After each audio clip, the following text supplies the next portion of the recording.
L'objet de la visite, c'est une mission de la direction technique de la fédération et auprès des structures de formation, donc les académies. Et nous, en tant que le responsable de la direction technique nationale, le responsable de la formation, nous avons entamé cette visite dans les sites, les académies du Haut-Katanga. Et cette fois-ci, nous sommes ici à l'académie Jolicite. Nous avons eu un entretien avec les encadreurs, les responsables techniques et nous avons donc fait le point. Notre objet, c'est faire l'état des lieux, voilà justement l'état des lieux de nos académies et nous rendrons compte à la hiérarchie qui par la suite fera parvenir notre situation auprès de la FIFA et pour envisager des actions dans les prochains jours.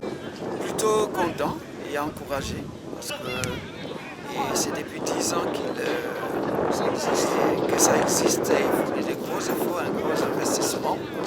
Ils ont un projet ambitieux et ils réussissent des bons résultats avec leurs équipes de catégorie d'âge. Donc nous sommes très encouragés et nous allons rendre compte à notre hiérarchie. C'est une structure qui mérite bien un suivi et un accompagnement.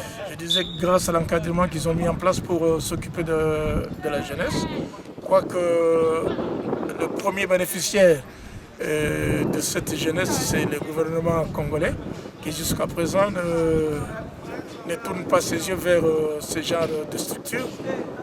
Nous pensons qu'à l'avenir, ça sera chose faite. Et c'est pour cette raison que je dis aux responsables de cette structure de ne pas se décourager, de continuer à œuvrer dans le même sens pour que la jeunesse congolaise ne puisse pas être abandonnée.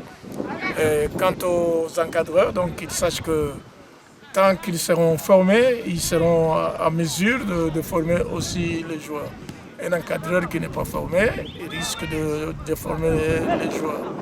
Présentement, ce qu'ils peuvent faire, c'est chaque fois de continuer à s'informer et à se former, surtout pour ce qui concerne les spécificités des différentes catégories d'âge.